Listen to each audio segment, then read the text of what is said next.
California. Her research interests include Anglophone fiction from India and Kenya, particularly contemporary forms of realist historical fiction. She has published in the South Asian Review on the Contemporary Naxal Novel and in Interventions International Journal of Postcolonial Studies on the Mau Mau uprising in the context of Kenya's 2007 post-election violence. So, Dr. Meghan, I would request you to start with your proceedings. Thank you so much for that introduction. You're welcome, ma'am. Can everybody see the slide? Yes, ma'am. Okay, wonderful. Thank you. Good morning, everybody. I would like to start by thanking the conference organizers for offering me the opportunity to present and for bringing us all together for this virtual conference. My talk is adapted from a longer article published by the South Asian Review and focuses on literary representations of female guerrilla fighters within the Naxalite and Maoist movements of India, focusing on two recent novels from 2017 in comparison to earlier fiction from the 1960s. I will be analyzing how contemporary fiction centers and interrogates the role of gender in the context of political violence, intervening in debates within feminist ethics related to questions of female empowerment and agency. 2017 marked the 50th anniversary of the uprising in NAXALITE that sparked an agrarian revolution, the legacy of which can be seen today in the militancy of the Maoists, famously described as India's biggest internal security challenge. The anniversary generated renewed debate about the impact, history, and consequences of the 1967 movement, as well as in what form the movement stands today. 2017 was also the year Arundhati Roy returned to the fiction scene, releasing the long-anticipated follow-up to her prize-winning 1997 novel, The God of Small Things. Her new novel, The Ministry of Utmost Happiness, along with Neil Mukherjee's A State of Freedom, published the same month, make two significant contributions to the emerging canon of the Naxal novel in English. Both Roy and Mukherjee have addressed the Naxalite movement in earlier works, yet these most recent novels represent a shift in focus, not only from the author's own writings, but from dominant trends in historical and fictional narratives of the Naxalite and Maoist movements, and their focus on female Maoist guerrilla fighters. Ministry of Utmost Happiness and A State of Freedom each feature the narrative of a contemporary female guerrilla fighter who become the voice of the Maoist struggle from within the novel's polyphonic stories from the precariat in India today. I will be analyzing the nature of these representations, ultimately arguing that the figure of the female Naxalite in both novels can be read as post-magic, a term I develop in contradistinction to historical and literary representations of the female Naxalite of the earlier '67 movement, due to the novel's interrogation of ascriptions of agency and empowerment to armed female fighters, and their suggestion that to fight is merely to choose the nature of one's death, a conscious choice of bare life in the terminology of necropolitics. In order to examine how and why such a shift takes place over time, I begin today with an overview of gender and the Naxalite movement, focusing on recent interventions into dominant historiography and highlighting the ways in which critics have maintained attributions of magic to the agential possibilities of historical Naxalite violence for women. Against such liberatory imaginings, I analyze how ascriptions of agency slide into ambivalence in the novels of Roy and Mukherjee, as the authors represent the agency of contemporary Maoist revolutionary violence as severely limited, suggesting that the only real choice afforded to their contemporary Naxalite protagonists is how to die, as opposed to the hope imbued in the earlier Naxalite movement for successful social change. Finally, I suggest that Through this shift in the representation of female guerrilla fighters, contemporary literature intervenes in current debates about violence that focus on either romanticization or indictment of violence by addressing some of the problems of each viewpoint. I see literature as engaging in a pivotably important third path, navigating between the romanticization of violence that overlooks complexity and the indictment of violence that overlooks its causes. Thus, I read contemporary literature's representation of female Maoist violence as complex and contradictory, but as also encouraging empathy by acknowledging the material realities that mobilize such violence. The question of gender and the Naxalite movement is both timely and fraught. Overlooked in most scholarship until the 2000s, gender has emerged as an important lens through which to interpret the movement.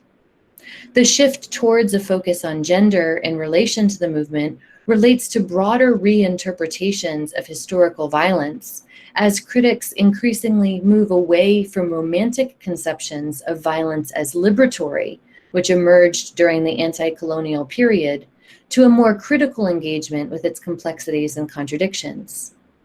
These critiques aim to provide the space, as P.K. Malreddy suggests, to register the ideological and organizational fractures that undermine the liberationist tendencies of non-state violence from below, and to explore the tension between romantic views, particularly of the left, of revolutionary or resistant violence and the complex realities on the ground.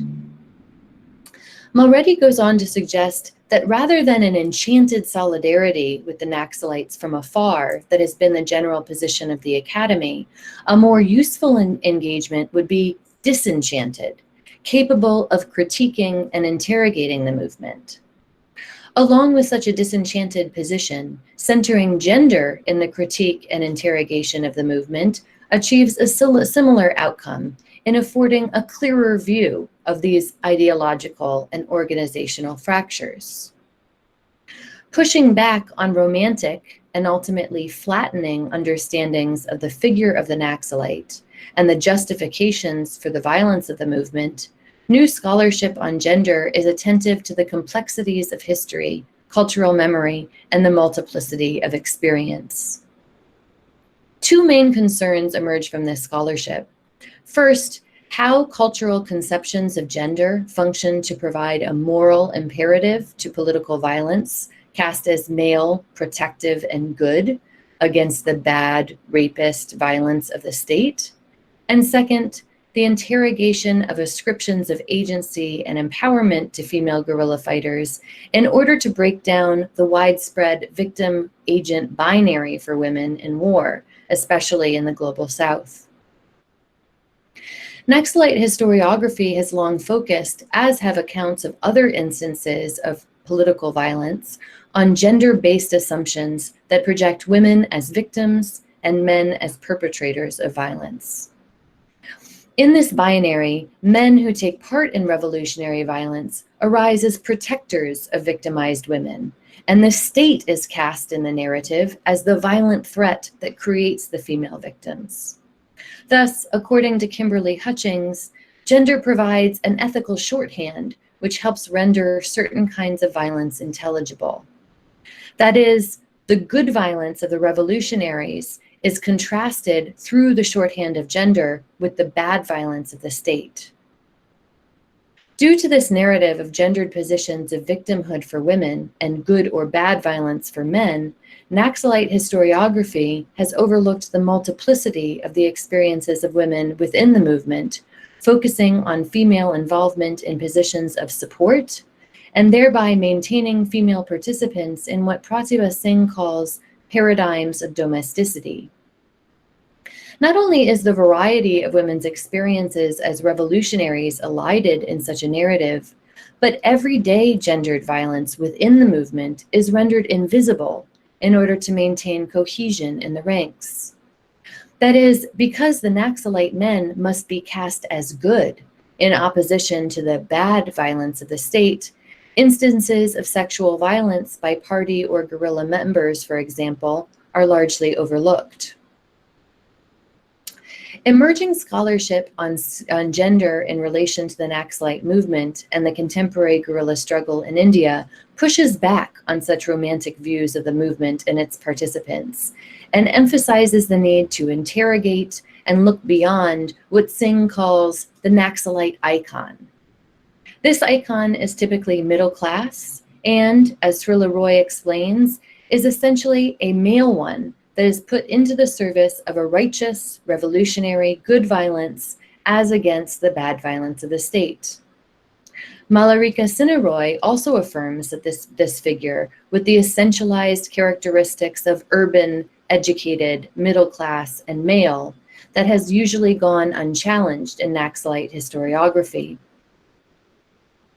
What emerges in these critical engagements with contemporary Maoist fighters is an impasse in feminist ethics that broadly sets interpretations of political violence for women as empowering and agential against concerns of feminist thinkers about the ends of such violence and if they can ever truly empower, or if instead they merely reaffirm and reproduce masculinist violence that ultimately supports patriarchal agendas and further justifies increased state violence that will negatively impact women.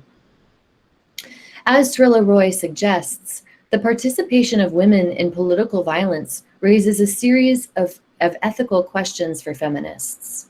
Should feminists argue for women's equal rights to take up arms against repression and injustice? Or should they champion the democratization and demilitarization of such struggles? Should they celebrate the unexpectedly large numbers of women that have joined the ranks of South Asian insurgencies as a measure of their agency? Or should they challenge the militarization of women's identities therein? In the following sections, I explore how literature has responded to this tension between a romanticized view of participation in the Maoist movement and the suggestion that all violence, read as masculinist, must be condemned.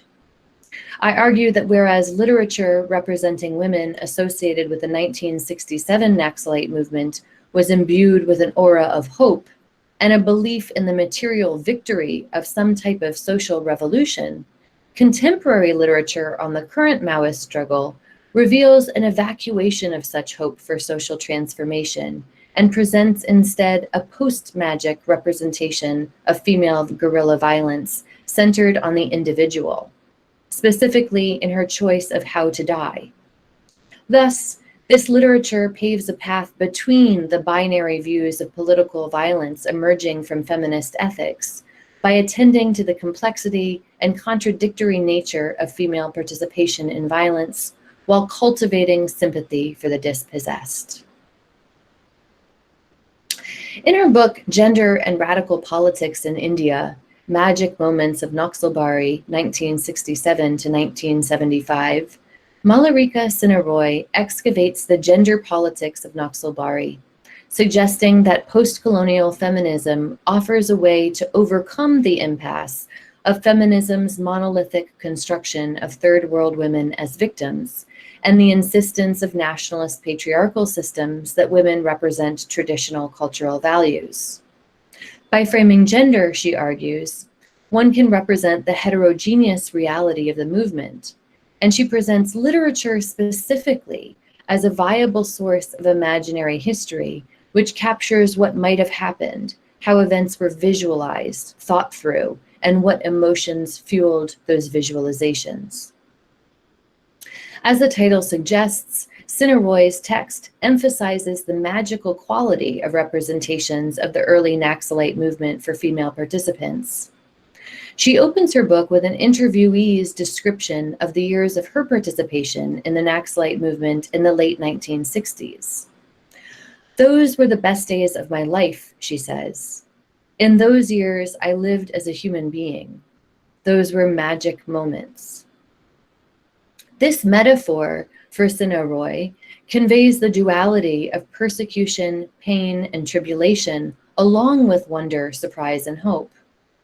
The Naxalite movement, as well as the earlier Telangana people's struggle of 46 to 51, are often represented in this way, with women highlighting what they call the magic of that time. The magic, or wonder, surprise, and hope, which inhere in the early Naxalite and Telangana movements for female participants, are tied to the potential of revolution to address not only social and political, but also gendered experiences of oppression. Sinha Roy explains, those magic moments of Naxalbari signify women's expectation from the movement in tearing down all structures of oppression, including gender.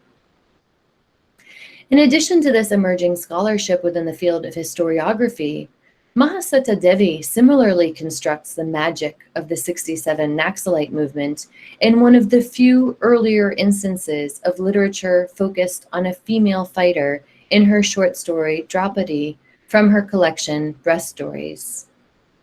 Significantly, Draupadi centers on a female Naxalite, and the story ends with precisely the duality of persecution, pain, and tribulation, and wonder, surprise, and hope that Sinha Roy argues characterizes the early period for women participants.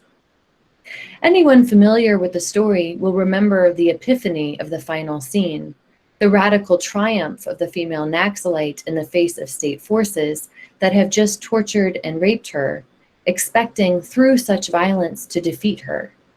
Yet when she is summoned and told to put clothes back on, they encounter the following provocation from a naked Draupadi.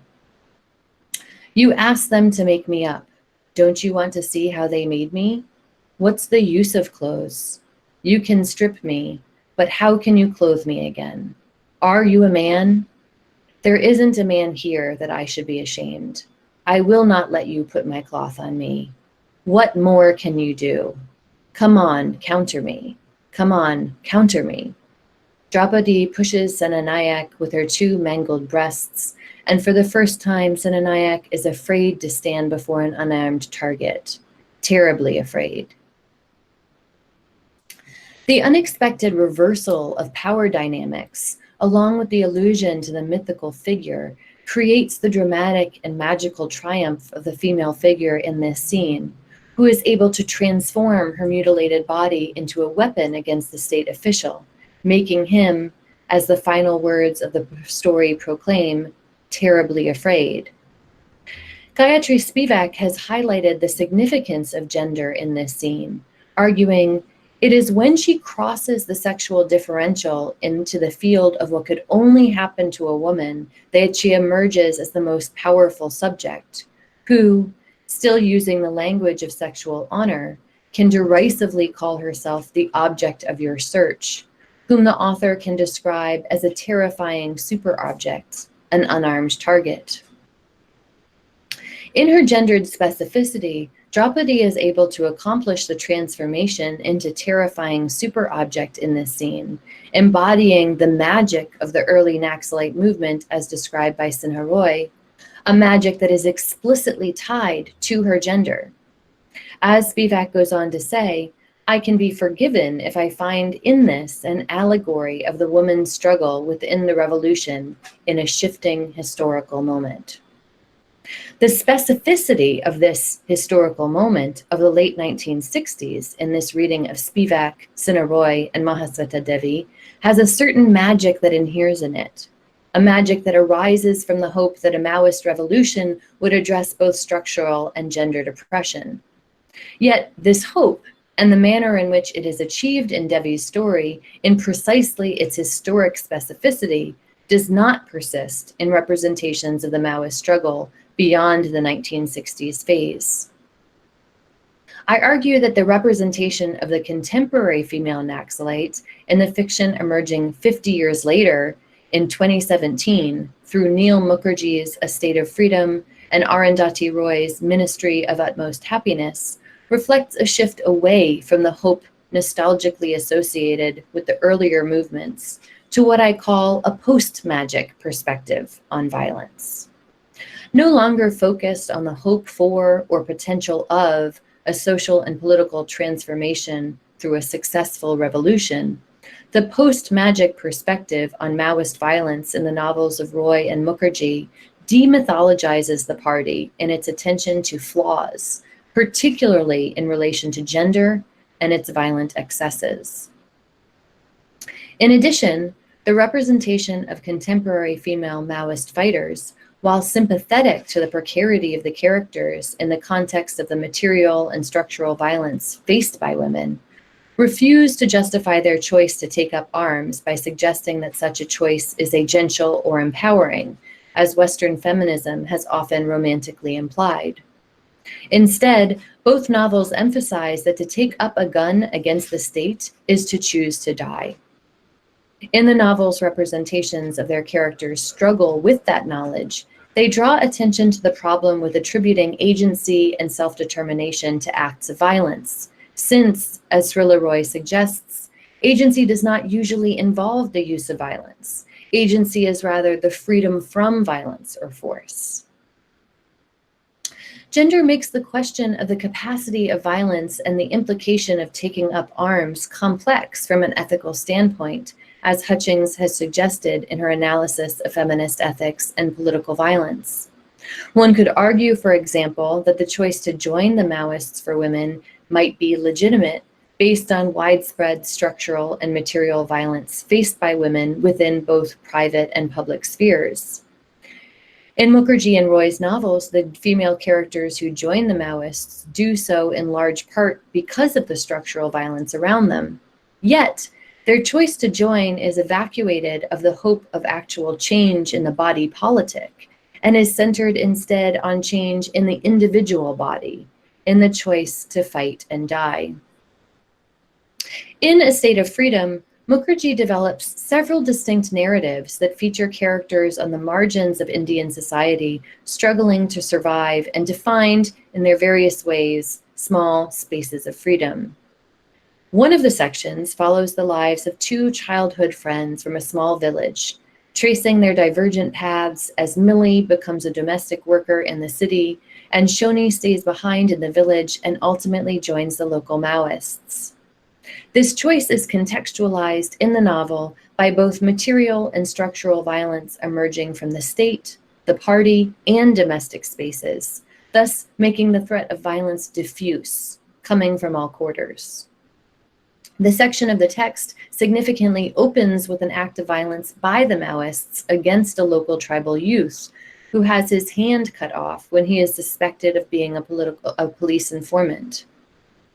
In starting in this moment, Mukherjee's novel invites the reader to critique the Maoists, yet the remaining narrative of the village and the experiences of Shoni, Millie, and their families reveals that the critique is not limited to the Maoists, but extends to encompass patriarchal violence within the domestic space through Millie's drunk and abusive father, the structural violence faced in the everyday lives of tribal people, depicted in this school where the teacher is absent more than present, and in the lack of medical care, which leads to the suicide of Shoni's mother, who cannot find a doctor to operate on a cancerous tumor. Mukherjee builds upon the structural violences of inequality overseen by the state to a culmination that takes place in the forest, when Shoni's sister is violently raped by forest department officials as she and Shoni collect kendu leaves. The scene is emblematic of the precarity of tribal villagers, as Shoni and her sister are made vulnerable by a new rule they were unaware of about needing a license to collect the leaves. A rule, as the text suggests, comes from the government making their lives more and more impossible because big companies wanted the land.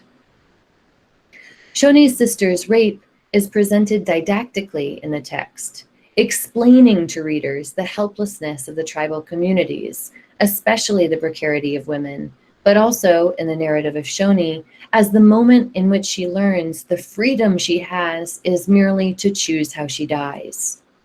After witnessing the aftermath of the rape in her sister's slow recovery and changed demeanor, the turning point for Shoni comes when the Maoists put on a play in the village that echoes her sister's rape by forest officials. She was approaching the realization of something fateful in herself, something her sister had said after she came back, something Shoni thought she had forgotten that now inserted itself into her head. Just a few words. I didn't put up a fight because they would have killed me otherwise. At this moment, Shoni decides to join the party. At the moment of realization of her sister's helplessness before the violence of the state, as symbolized by the Forest Department official.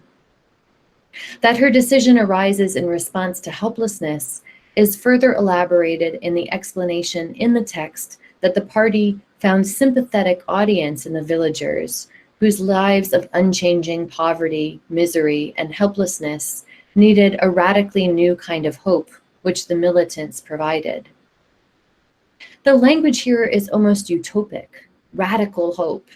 Yet it turns out what is radical about this hope is not what is so often associated with radicalism, its revolutionary potential, but rather the hope provided by the militants is merely the decision to fight back, to die rather than to live on one's own terms. Though not revolutionary in that the overthrow of the state is never represented as possible in the novel, the radical nature of hope provided by the militants is the equality that comes from also inflicting violence. As Shoni reflects once she is in the forest, if you kill, we kill too. If you have guns, we have guns, as one comrade put it so simply. Here was a kind of equality at last. The final articulation of the movement's impact on Shoni is elaborated the last time we see her character before her death, in her walk through the liminal space of the forest's edge with her friend Millie. Narrated through the perspective of Millie, this scene draws out the tensions inherent in the party, both between the party and the villagers, and within the militant figure herself, who, once she joins, has no way out. Though Shoni has found a space of freedom, in a way, her freedom is severely circumscribed by the inevitability of her dying because of it. Shoni's explanation of her choice to fight with the Maoists includes assertions of agency, gender equity, and the decision to choose how one dies and to do so honorably. Yet the scene, filtered through Millie, highlights the tension between the party line and personal affect. The revolutionary's mask was still intact on her face. Shoni repeated her earlier words, "What's to fear? We'll all die anyway. This death is more honorable.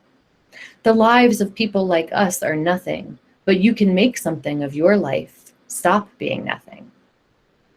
Suddenly, Shoni's mask slipped and she said, in a completely different tone, "Yes, this will take my life. If I go outside the jungle, I'll be killed. I can get out only after the revolution." Something sounded extinguished inside her.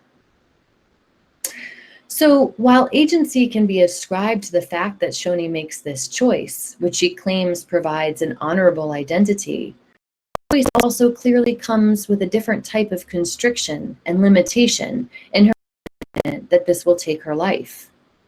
In addition to the complexity of Shoni's experience, Millie's conversation with her brother reminds the reader of the complicated relationship between the Maoists and the tribal villagers, who, as Millie's brother explains, are caught between the police and the party. Ultimately, the question is, what kind of power comes from arming oneself against the state? And how has this power changed since 1967?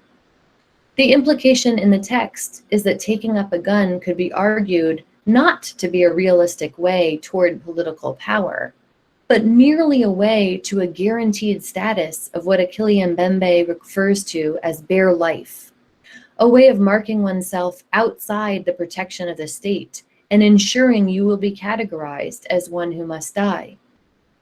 Shoni's choice does precisely that, places her within the framework of bare life, a consequence she is aware of and the text affirms. To choose death hardly seems a positive articulation of agency in the novel, which focuses instead on the limitations of the radical hope the Maoists offer and interrogates the reality of what can be accomplished on the ground.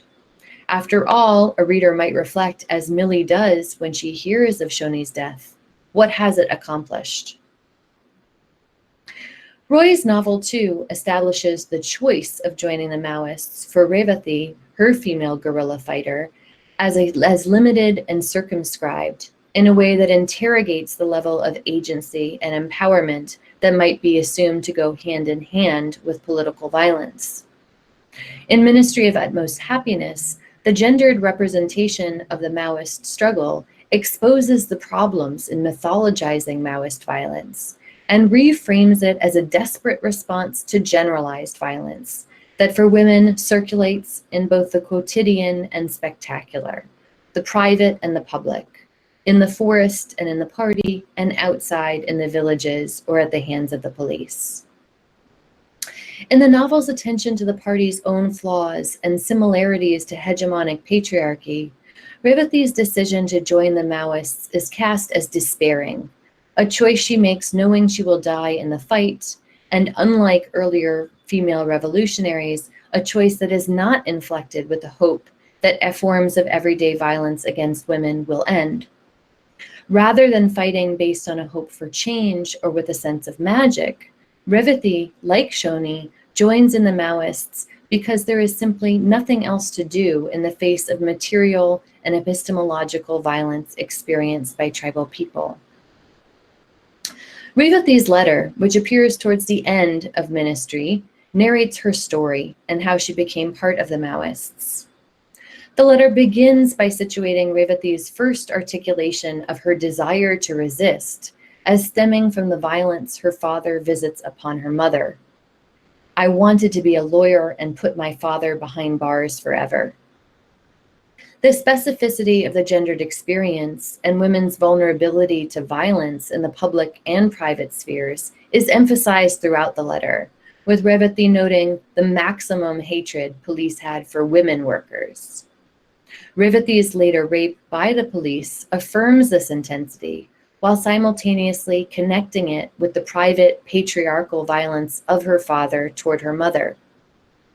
After being captured in a village outside the forest, Revathi awakes to one of the police officers cutting my skin with a knife blade, a direct repetition of the violence her father inflicted on her mother, which creates a sense that women are vulnerable across social spaces, from multiple sides, and regardless of politics. After her rape, she acknowledges, "This is the experience of so many women in the forest. From that, I took courage." Thus, the novel suggests it is not necessarily her role as a guerrilla that makes her vulnerable to sexual violence, but her gender, an understanding that is supported by the inclusion of her mother's story, as well as the allusion to the many women in the forest, that establishes the universal nature of violence against women. The party and ministry is also implicated in the patriarchal structures that make women vulnerable to such violence. Revathi writes, "Party says men and women are equal, but still they never understand." Importantly, her description has a temporal element.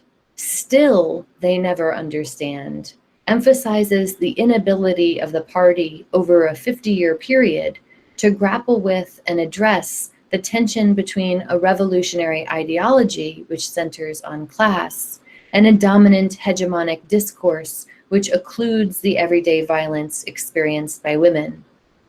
Whatever hope inhered in the earlier moment that structural change, including the dismantling of patriarchy, would occur, has dissipated over the long years of struggle, as suggested by the weary and despairing tone, indicating the persistence of such a misunderstanding that, unlike the female ways of earlier periods, Revathi does not believe can or will change. The lack of hope, or the quality of post-magic political violence that I am attempting to draw out here, is further elaborated in the way Revathi frames her decision to join the Maoists as a negative but necessary choice, rather than one invested in a utopian vision of the future. Revathi offers no description of what she hopes to achieve in the struggle, but only a canonical list of what she cannot do: live outside, leave her party, live otherwise. "I cannot live outside like them. My party is my mother and father. Many times it does many wrong things, kills wrong people. Women join because they are revolutionaries, but also because they cannot bear their sufferings at home. Party says men and women are equal, but still they never understand. I know Comrade Stalin and Chairman Mao have done many good things and many bad things also, but still I cannot leave my party. I cannot live outside. I cannot go on hunger strike and make requests. In the forest every day, police is burning, killing, raping poor people. Outside, there is you people to fight and take up issues, but inside, there is us only. So I am returned to Dandakaranya to live and die by my gun.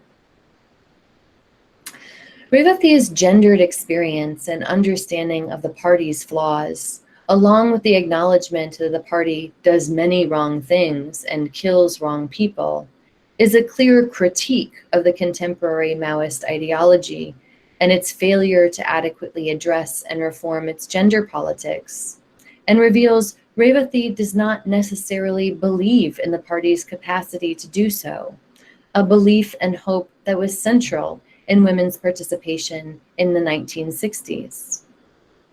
An additional reason for the evacuation of hope in her choice to fight is explained in the letter through a description of the escalation and radicalization of state violence in tribal areas. All police, cobras, greyhounds, Andhra police would be everywhere. Hundreds of party workers were killed like anything. And a few sentences later, in 2008, the situation much worse inside the forest. Operation Green Hunt is announced by government. War against people. Thousands of police and military are in the forest, killing Adivasis, burning villages. This situation frames Revathi's choice to join the Maoists, and she ends her letter by explaining her inability to do anything else, since, she justifies, in the forest every day, police is burning, killing, raping poor people. Though state violence is framed as provoking Revathi's decision to live and die by her gun, the implication simultaneously is that years of police violence against tribal communities, which Roy has documented in Walking with the Comrades, has pushed the depiction of the Maoist struggle in her new novel towards one of futility. Both Revathi and Shoni decide to die through their choice to take up arms.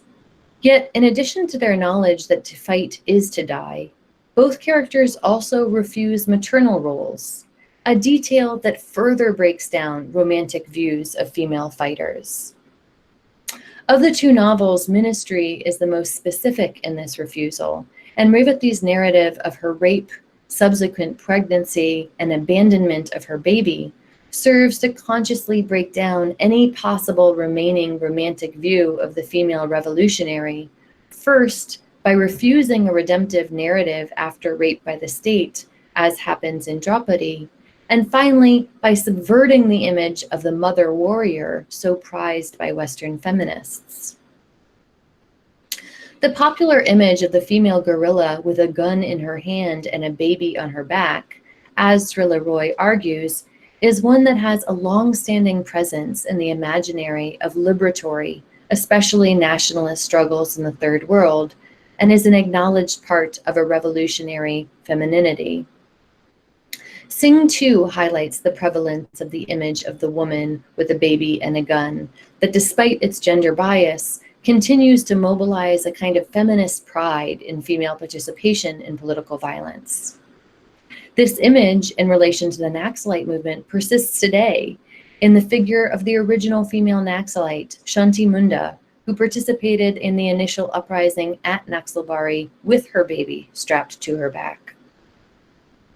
Revathi's narrative in Ministry subverts both the iconic scene of confrontation and redemption in Mahasweta Devi's Draupadi and the image of the mother warrior. Revathi's rape, like Draupadi's, is multiple and prolonged, but it is cast in her narrative as part of her story, not its apex. Then they all raped me many times, Revathi writes. One is Udaya's father, which, how can I say? I was unconscious. When I waked again, I was bleeding everywhere. The door was open. They were outside smoking. I could see my sari. I slowly took it. The inclusion of Revati's act of clothing herself after her rape and running away echoes but inverts the story of Draupadi. Further, the rape results in a child, complicating the view of the mother warrior, an image Roy then decimates in Revati's response when the child is born. When I saw her, first, I felt very much hatred. I thought to kill her.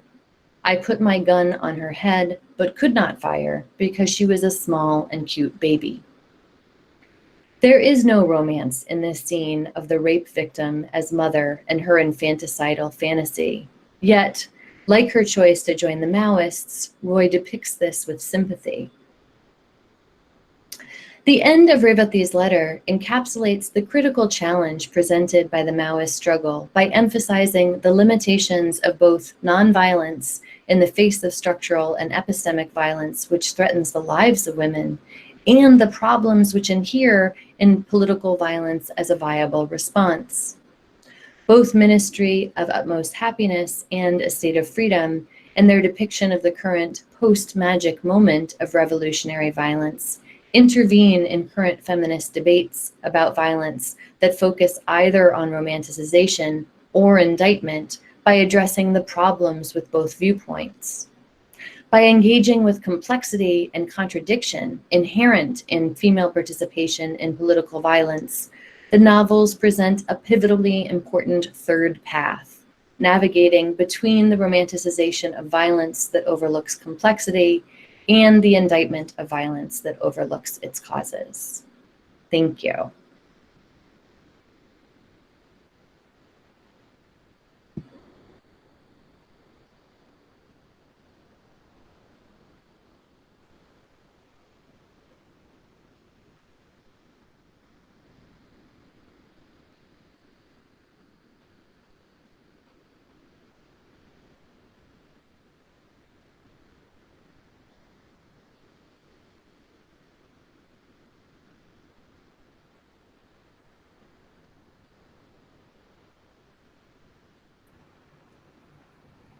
It was really a nice presentation, Meghan.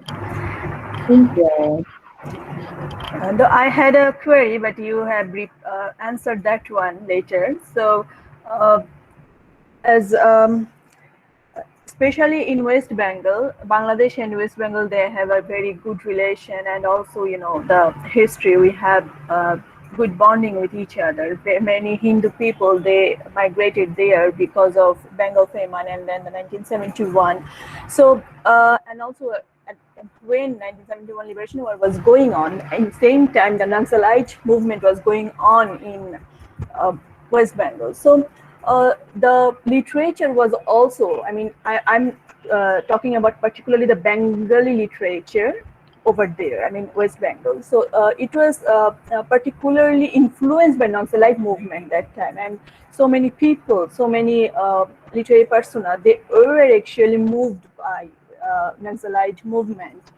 And so Mahashweta Devi, she is one of my very favorite writers. So when you were talking about the Draupadi's one, I was remembering that, oh my God, when I read that one, I was crying that because, okay. So one thing, as don't you think that sometimes the female, when they join the guerrilla or when they join the party, it's more like to take personal revenge.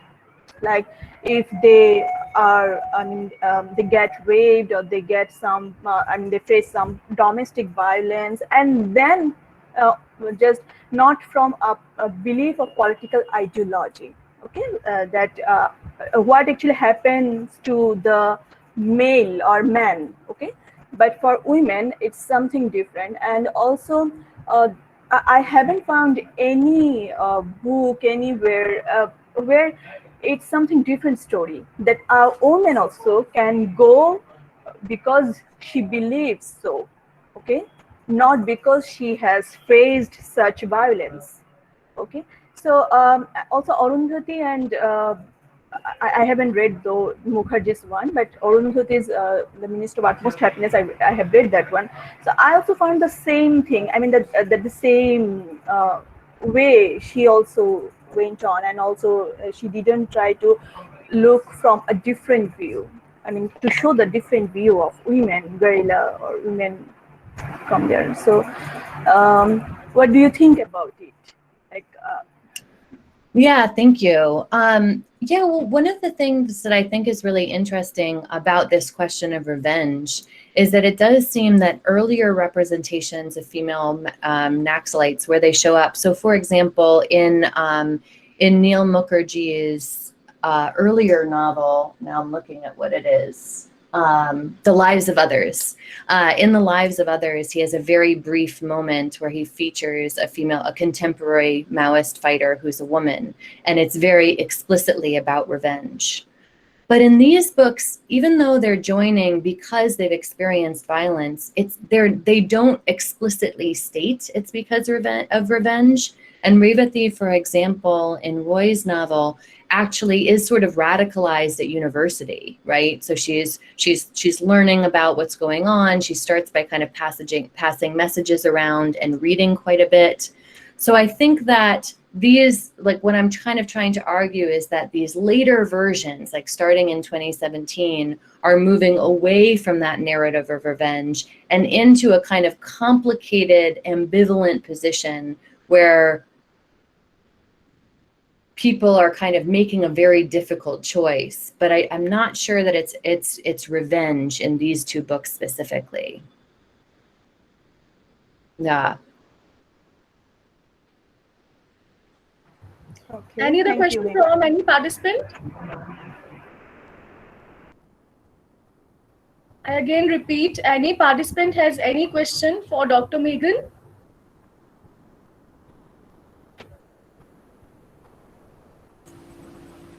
Hello. Hello, Dr. Meghan.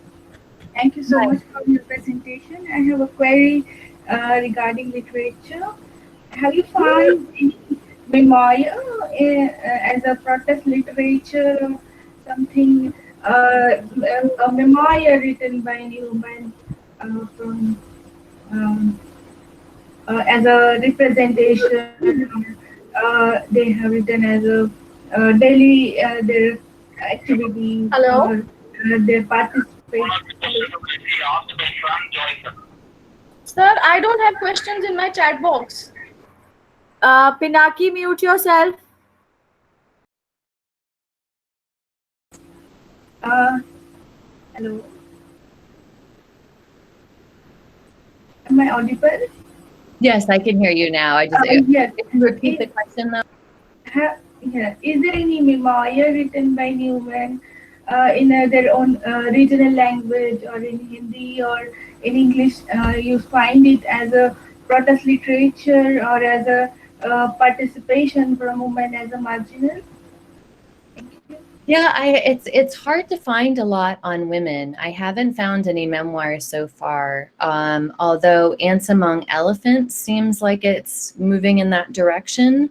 Even though that's not exactly, I'm not sure it really fits exactly into this scheme of the fighter, but I would be really interested. That's why I turn in this paper to kind of thinking about sociology and thinking about interviews that people have done with women participants from the 60s as a way of trying to think about their voices a little bit and compare to what's being represented in literature. But yeah, I think expanding and thinking about other genres would be a really important way to expand this research.